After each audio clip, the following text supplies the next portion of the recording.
We are live. Hey, welcome to our Wednesday homebuyer seminar. We get together every Wednesday, 5 o'clock, sometimes four, sometimes in between, 5 p.m. Pacific time. I'm Bill Gross, along with we switch sides here. Hold on, I can change that. There you go. Back on that side. Patricia Castillo. Say hi, Patricia. Oh, I'm on the you were pointing on the other side. Yes. Hi, everybody. Good to On be my here camera, you're today. that way. I don't know how it is on yours. You're that way to me. And I just flipped you over so that I made it work. Anyhow, whatever. This is a big studio production. We got a lot of staff people. Hey, producer one, producer two, get your act together. No, I'm just kidding. It's me. Patricia, say hi. Yes. Hi, everybody. It's a great day to be here and talking about all things home buying. And in case you're wondering who the lender is, we have with us today Shannon the lender. Shannon, How's it what's going, up? guys? Good to be here. Hi, Dude, the guy's got the voice for radio, huh? Oh, thank you. Yes, Yeah, I have a outstanding. voice for the first time homebuyer seminar. That's what I have a voice for. Very nice. We like that. Don't we like that, Patricia? we do. Yes. So who wants to start off? What's new? How about those rates? Boy, it looked like they're going to go like a rocket ship, kind of like SpaceX. They're going up 7.25, 7.5. Who knows where they're going to go to? And then boom, right back to 7.2. What the heck's going on, Shannon, the lender? Came down. Yep. Yeah, they're creeping back down. I think the meeting for the Feds, obviously always muddles, the water and shakes everything up for a little bit. Then, people start calming down, things start coming back down. And I mean, it looks like we're now, like you said, back steady where we were before. So, there's not too much of a difference, but yeah, I mean, the Feds did say, look, depending on how inflation goes, we're either going to maintain where we're at, or if things go good, we will, schedule our rate drops as planned. So we'll see. I don't think they even know what's gonna happen. It seems like, So I'm telling everyone, let's just prepare for the worst. Let's see if rates do just maintain where they're at, and see where they're. I would say just act as if rates will maintain and move forward as usual, and which could be a good thing for buyers. So if buyers are looking at, hey, should I buy now or should I buy later? Yes. The answer is yes. Yes and yes. Yes, I love it. Okay, perfect. I love this chart here. Yeah, look Yeah. at this. I can't remember exactly when we met and how it all worked out, but one day we're cruising along, 705, 699, 705. Kaboom! 7.5. Hey, and she back down. Kaboom! 7.52. Kaboom! And here we're back at 7.2. So it's been a wild ride here in May 2024, huh? Yeah, I think that conventional. I'm not sure. I don't think that's Yeah. FHA. Yeah, Yeah, yeah, that's yeah.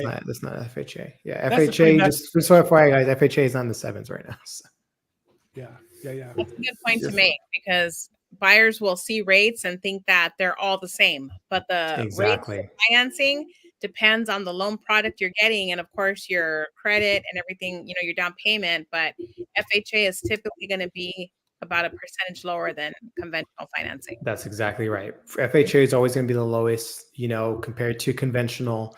And then after conventional, you get into, what I know we talked about in the past, the non-traditional, non-conforming loans that are a little more flexible. But again, you're going to have a little trade-off with that flexibility. Right. It seems to me now we all had different markets we operate in. I don't really work the luxury market, even though I live in West LA.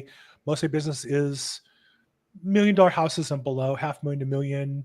LA, also Inland Empire. So it's mostly conventional, though. FHA and the buyers FHA.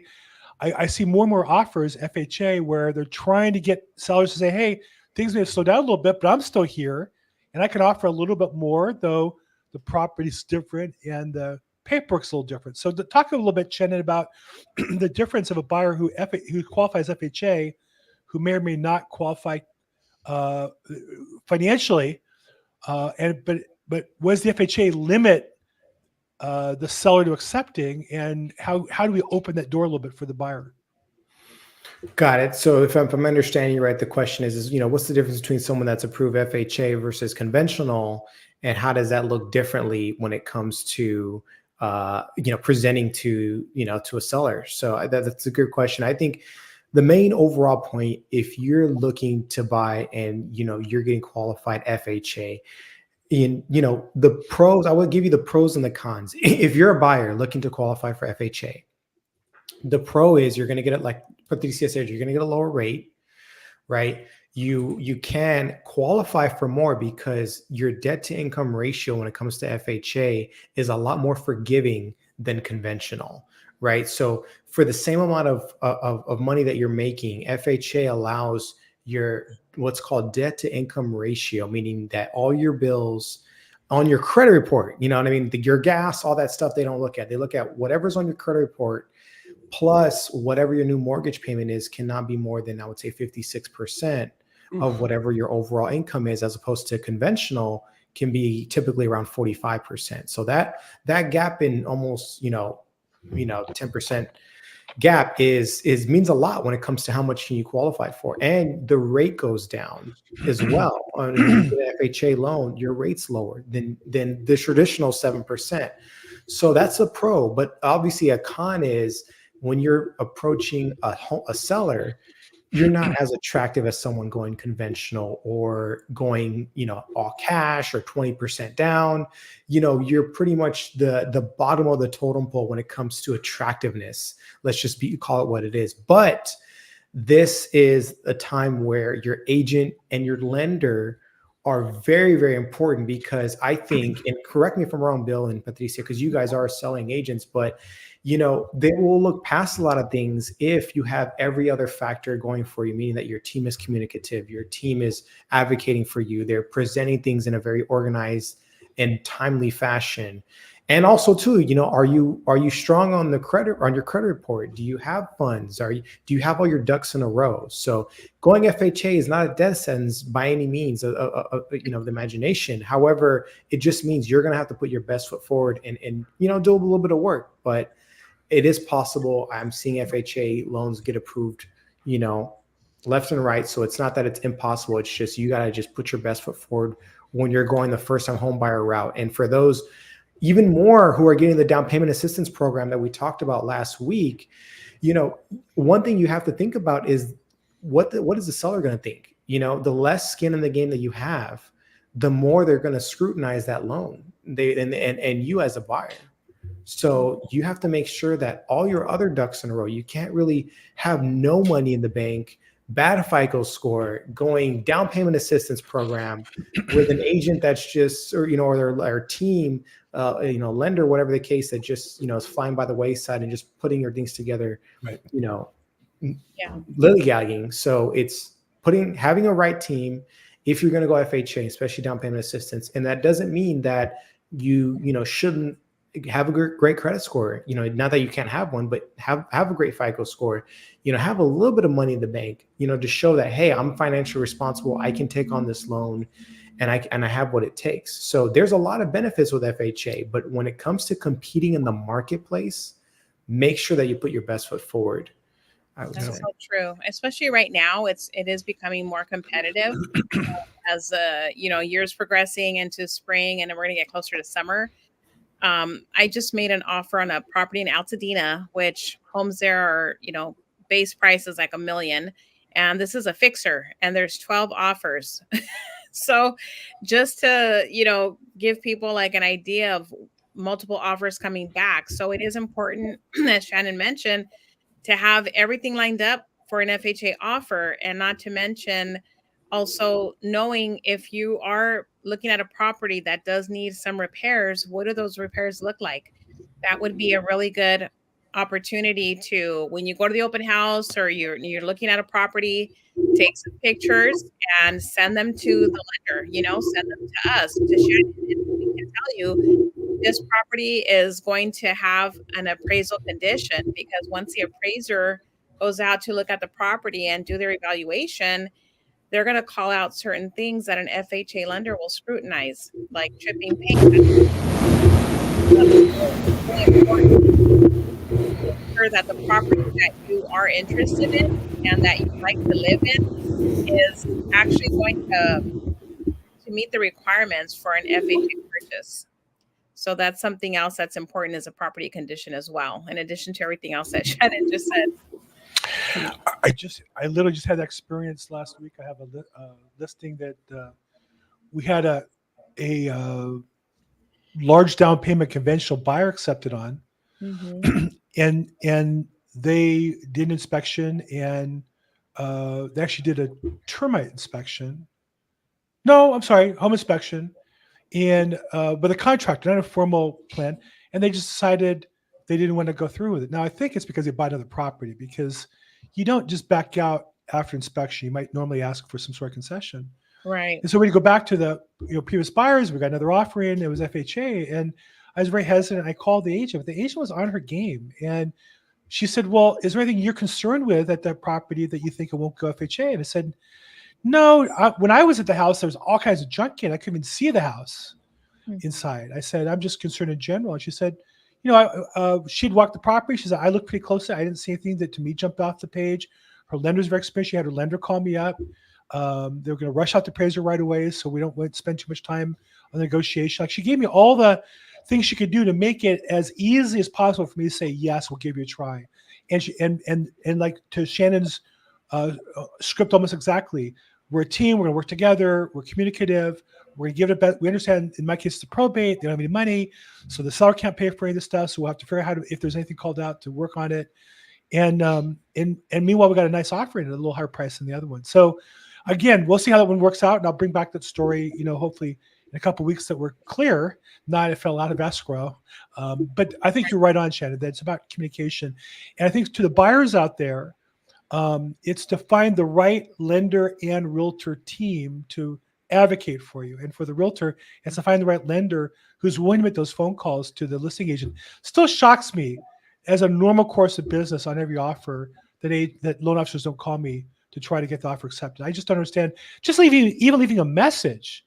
I might be too lazy even to call you back. Most realtors probably are, but at least call and try to get your offer accepted. That's how you get paid at the end of the day, I think. So Absolutely. And also to ensure and reassure the listing agent that the buyer's going to close, right? Because as listing agents, we want to make sure that the buyers are going to close and we're not going to go back on the market. That's one important thing too, is communication is really at the core of a really good offer, and making sure that, everything is transparent and the lender knows what kind of offer was submitted as well. I usually, if I'm working with Shannon with the buyer right now, and I'll email him if it's a weekend, or text him and say, we're submitting an offer on this property. And then I'll send him a copy of the offer as well. Even if it's not, it may get accepted, it may not, but just so that he's in the loop in case the buyer happens to call him, he knows that we just made an offer on a property.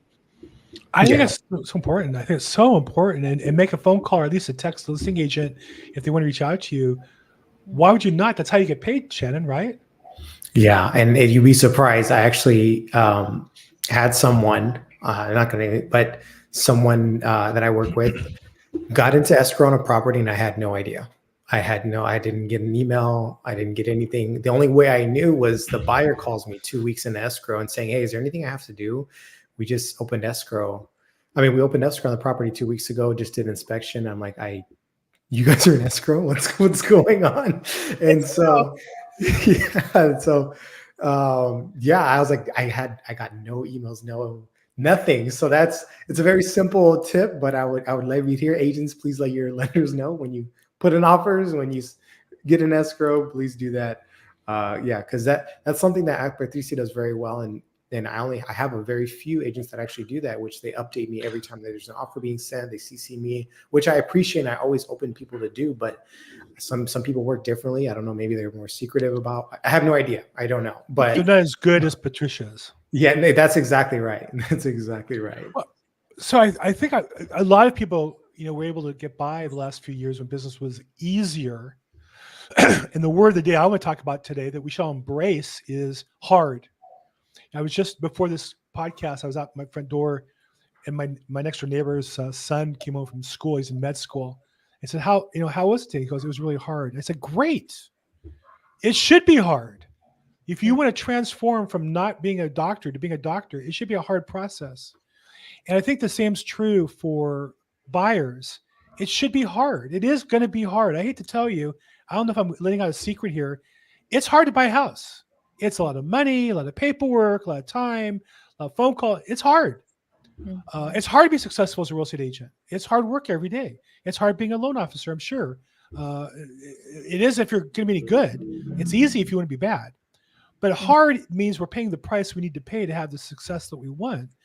And I think too often we try to paint a picture. Oh, it's easy. Just go into, Zillow, click here, click there, and we have this concierge program. It's kind of like Amazon buying toilet paper. You click here and it's your house.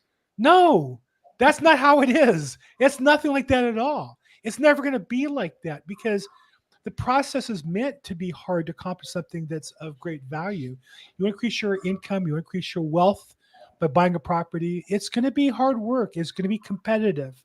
And as long as you're willing to compete and do the hard work, you'll win. And if you don't do the hard work, you're probably not going to win, or you'll win something you really don't want. So anyhow, the word I'm catching myself on these days is hard, and not reacting. Oh, that's too bad. It's hard. No, good. Good. It was hard. It was hard working, peer-proof. Great. It means you did a thorough job. That means you did the paperwork you're supposed to do. If it's easy, you go on to some stupid, I don't know, lending tree and fill out some stupid form. It's easy. Well, it's not worth anything. It's easy because it's worthless, right? It's easy to sit around day long, get drunk, or watch TV and not accomplish anything. So I just want to encourage those people watching, if you're a buyer of property or getting ready to buy, it's going to be hard work. If you're a real estate agent watching this, or a loan officer watching this, it should be hard work to be successful. But I assure you, doing the hard work is the key to success.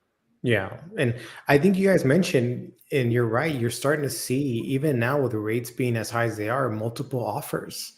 So just imagine when the rates drop, right? Like how crazy is it going to be? So it's hard, and it looks like it's not going to get any easier. So, what is that famous saying? The best time to plant a tree would have been 10 years ago.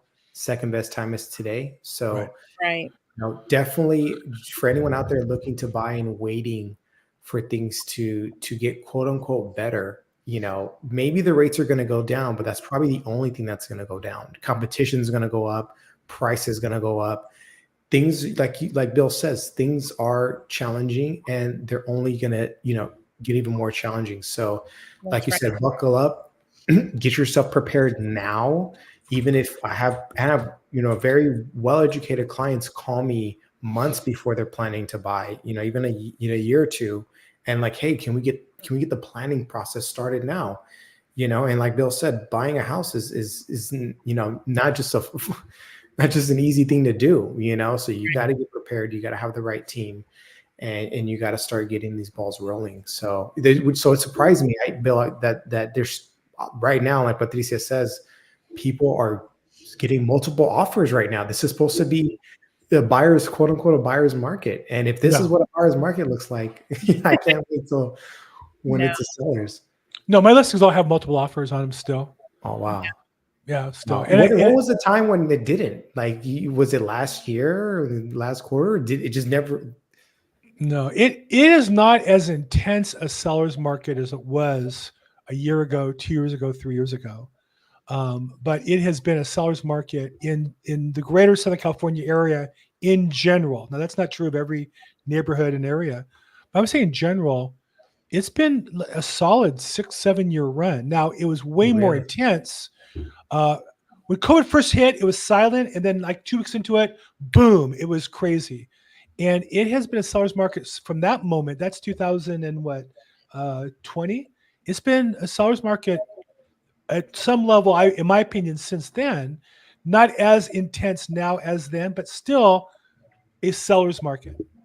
Yeah, and I will mention too that in addition to what Bill just said, last year around October, when interest rates went over 8%, at that time we were seeing more seller concessions, than I am seeing today. So sellers were helping buyers with a rate buy down. That's when the 2-1 buy down came out. That started becoming very popular, and the sellers were helping with concessions, whether it was $5,000 or $10,000 to get their rate reduced to help them get into a home. So I did see more of that late last year, as opposed to where we're at right now in the spring market.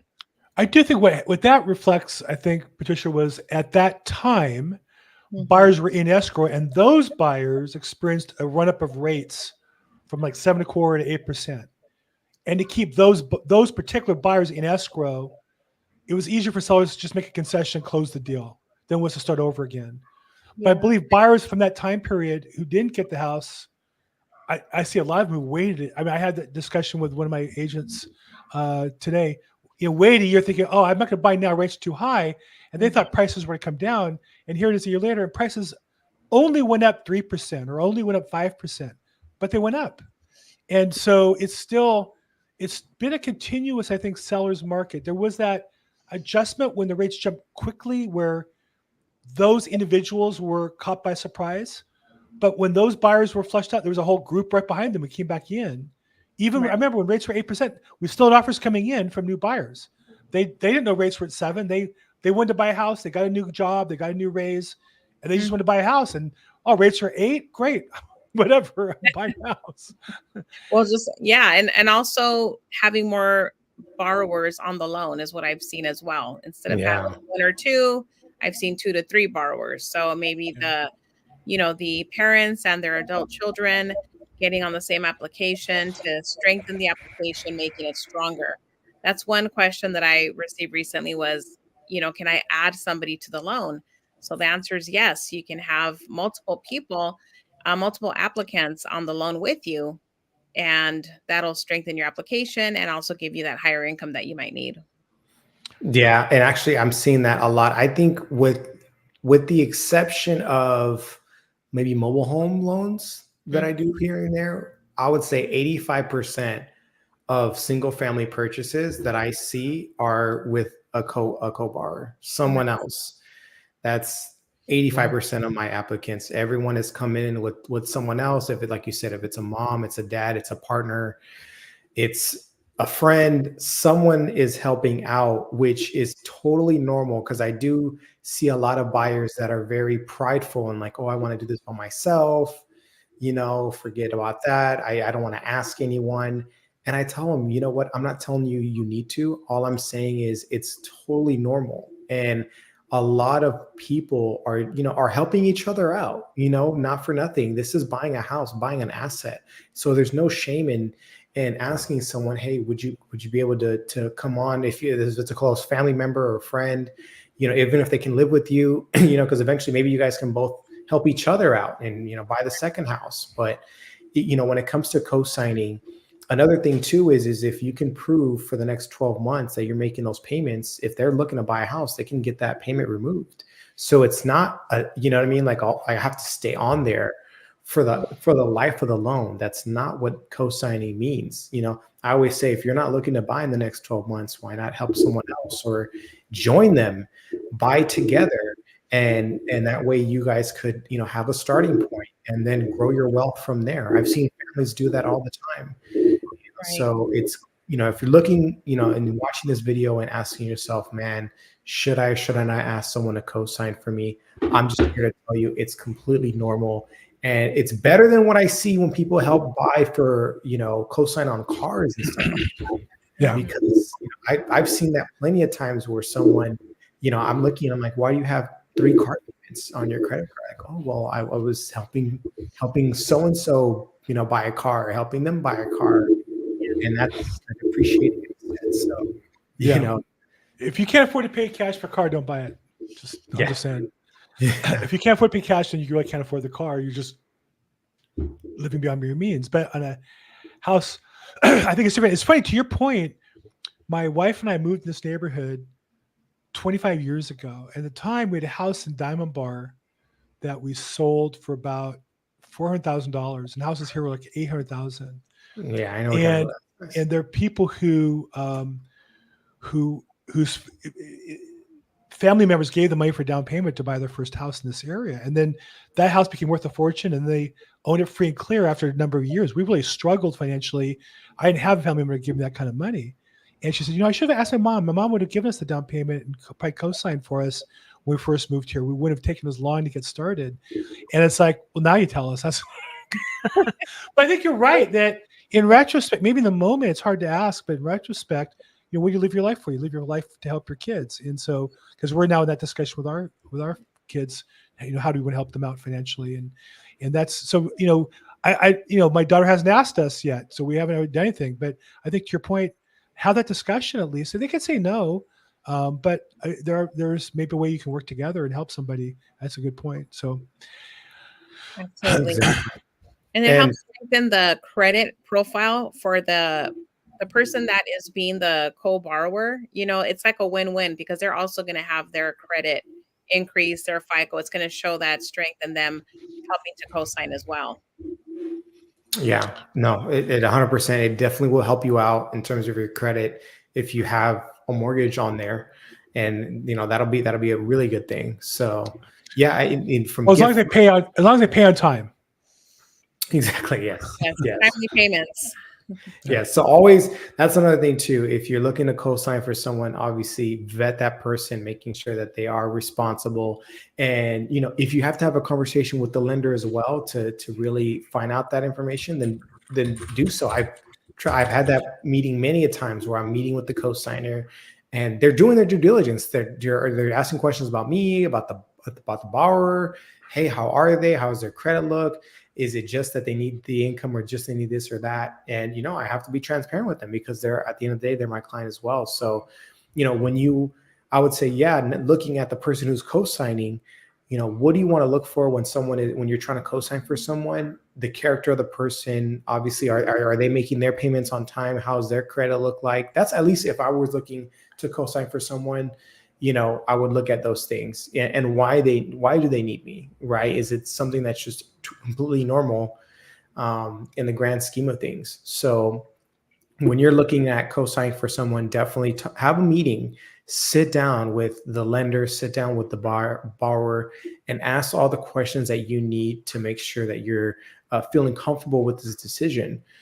Because obviously it is a great thing to help someone else build, wealth, and build their, their net worth at the end of the day. And it could obviously benefit you as well of building up your credit. And if you're also on the title as well, and if you have that agreement, it's going to build up your net worth as well. And the person that is looking to buy for the first time, don't be ashamed to ask for help, whether it's from your family members, or if it's from your partner, your friends. Because like Bill said, the worst thing that they can say is no, but the best thing they can say is yes. And you'd be surprised how many people want to support home ownership. You know what I mean? This is not like I'm asking you to buy, like I said, buy a Mercedes or buy something, co-sign on a piece of jewelry for me, which I've seen too. This is buying an asset. So when it comes to buying assets, you'd be surprised how many people would look differently at that. And there's no shame. I don't think there's no shame in asking, can you help me buy an asset? One of the greatest assets in the United States, which is our land. So definitely don't, be ashamed. If you're watching this video, this is your sign to just ask for help. The worst thing they could say is no, but the best thing they could say is yes. So. Okay. Well, there you go. Ask for help, communicate. Let's get into action here. I think we got a little long here today, but it's been, I think, a good discussion and really productive. So I appreciate those of you watching live streaming. I see on YouTube, Facebook. Feel free to put comments in. We have a comment from Lucy Smith. She's this interesting Facebook person that messages me on all my social media. She's not real. It's one of those fake Facebook people that they try to catch susceptible people like me, but not me. Sorry, Lucy, not sorry. Anyhow, hey, for the rest of you though, feel free to put comments in. We're here to help answer questions. We're also here to help you going forward. Let's wrap up today. Patricia, Shannon, last words. People out looking to buy a house, looking to make an offer, agents trying to get that buyer into escrow. What's your last words of wisdom for them to be successful? I think the theme of the show is definitely pull your resources together and ask for help. Nice. Ask for help in any way possible, whether it's from family, friends, your agent, your lender. You have a team behind you when you're looking to buy this investment, because you'd be surprised of how many people will help you especially when it comes to owning a home. Nice. I like that. Patricia, last words of wisdom from you. Well, we're embracing the word hard, as you said. So, when you think about hard, it's hard to buy a home, but it's not impossible, right? So it's also hard to keep paying rent for an apartment or a single family that's not going to be yours or that doesn't belong to you at the moment. So choose your hard, right? And then call us to help you plan out, the blueprint for you, and then we'll help you work that plan. Fantastic. So, on the work, and then we help you work out the plan. Yeah, I love that. And my word for the week would be hard. Let's get into actions. Do the work. Whether it's hard or not, you still got the same thing you got to do. You got to make a payment every month, whether it's rent or mortgage. Let's get that property into escrow. Let's save our money, pay the expenses, cut your expenses. Stop frivolous stuff. Stop buying coffee at Starbucks. Make your coffee at home. Let's get serious about this. Let's get the house. Let's get the income and wealth going, and you'll achieve your dreams. So thank you, Shannon. Always a pleasure seeing you, man. Appreciate your time Likewise. today. Patricia, always Thank a pleasure. Thanks for taking time out from listing properties to talk to the little people. We all appreciate you so much. And I'm Bill Gross at Bill Gross Probate on social media. If we can help in any way, reach out to us. We do this every Wednesday, about 5 p.m. Pacific time. Thank you, everybody. Have a great week. Thank you. Thanks, Bye. guys.